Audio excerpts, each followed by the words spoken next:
it's Rachel. Today on Crack Your Bible, we are going to be talking about Abram saying deuces to Haran, and he's packing up and they are all moving to the land of Canaan. Now, before we get started, make sure you hit subscribe with the bell with the parentheses so you're notified of a new gospel message, because of course Google and Satan, they don't want you to know the gospel. Just jump through their hoops, hit subscribe with the bell with the parentheses, and let's get started. Now, it's really easy to overlook Abram's wealth when you are reading Genesis, because we don't live in an agrarian society. If you have a bunch of animals, people just think like, oh, you're a crazy cat lady. That does not scream wealth, like extreme wealth cat lady. That does not compute. But way back when, New Testament, Old Testament, if you had livestock, you had money. And Abram, you know what he had a lot of? He had a lot of money. You know why? Because he had a ton of animals. So much so that we're going to see in future chapters of the Bible that there's not enough land to go around between him and his nephew Lot. Now, what is going on in Genesis chapter 12, 1 through 4? We've already talked about 1 through 3, where God has told Abram to leave everything, leave his country, his people, and his father's household to go to the land that God is showing him. Then what does God do? He tells them why. Hey, I'm going to make you a great nation. I'm going to bless you. I'm going to curse your enemies. And all the peoples of the earth are going to be blessed through you, Abram. And then what happens? Abraham packs up.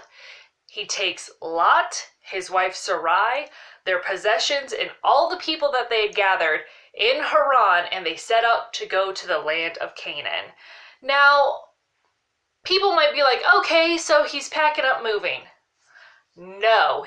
I don't think people understand how advanced the Mesopotamian culture was. This was not just some group of people living out in the sticks. No, this was a booming economy with explosive knowledge and growth. And about the year 3000 BC, 2000 BC, around the time of Nimrod, and then up until the time of Abraham, you had the invention of the wheel, you had the invention of the loom, you had all of these astronomical ways of charting the stars so that you could have calendars, you had laws being enforced, you had writing coming into play, and that all set the stage for the derivative market to come into fruition. So when those things happen, when you have derivative markets, so then you have stocks, and then you have debts, and then you can start enforcing contracts, you are going to have a lot of money start being made. And we see that that is what happens not only in Mesopotamia, but it happens within Abram's own household. All of a sudden,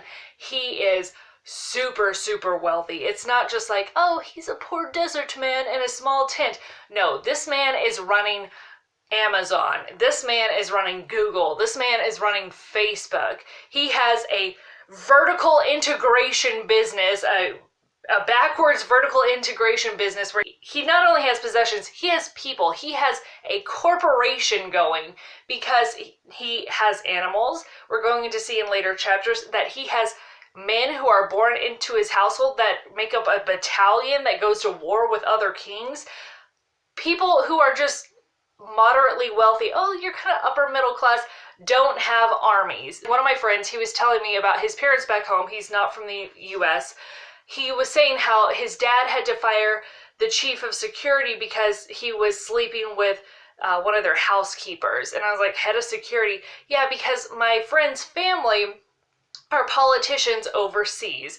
Those are the kind of people that can afford private security, military, and Abram had something bigger than just a head of security. No, he had fighting forces underneath him that were running drills and going to war. We see that not only does he have camels and donkeys and cattle and sheep, he has people. These people are running his businesses, and when people have businesses, their employees have families. So when a corporation moves, all of those people go too. So this was not some small undertaking. This man makes money move.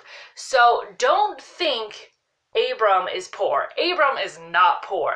Abram has cash. He is not a 30K millionaire sleeping 10 to a room at Circus so that he and his friends can go have bottle service at some nightclub on a Wednesday. One bottle. They've been eating ramen for 2 months so that they can all afford this.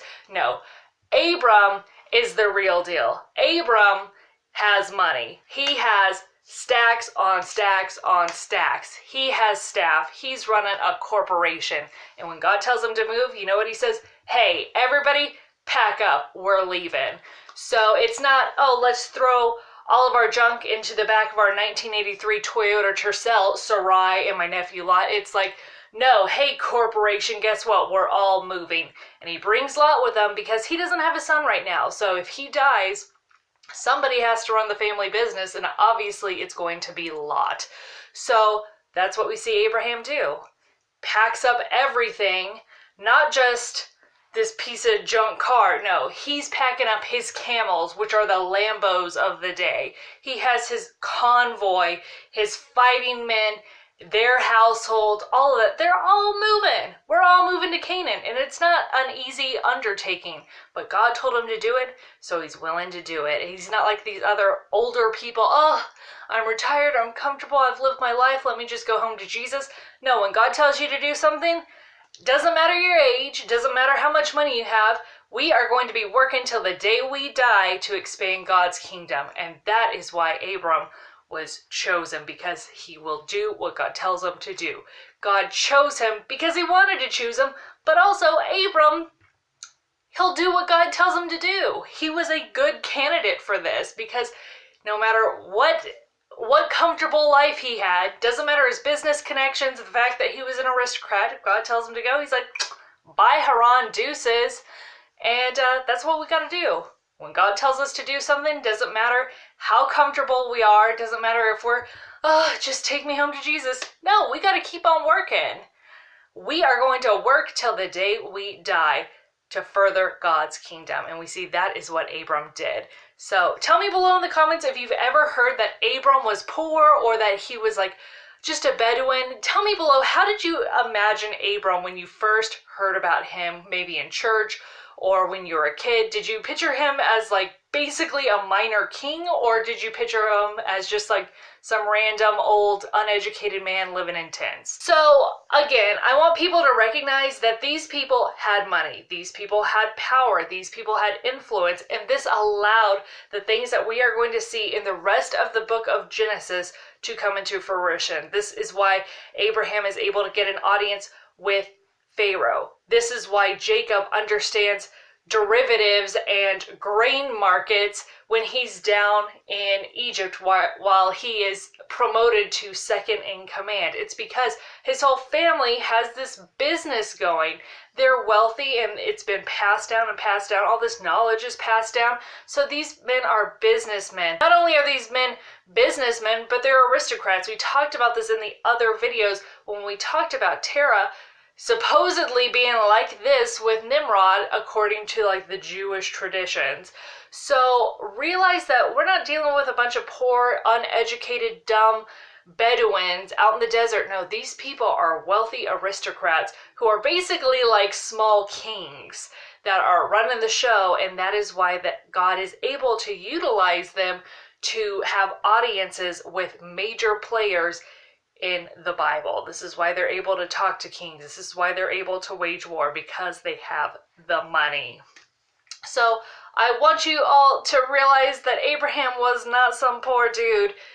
He made money move. So anyway, we will be talking more about this next week. I would love it if you would like, subscribe, and share. And please make sure to check out a playlist right up here, because we have to stand strong against the schemes of the devil every single day, and we can't do that unless we know God's word. So I'd love it if you'd like, subscribe, and share, and I'll talk to you later. Bye.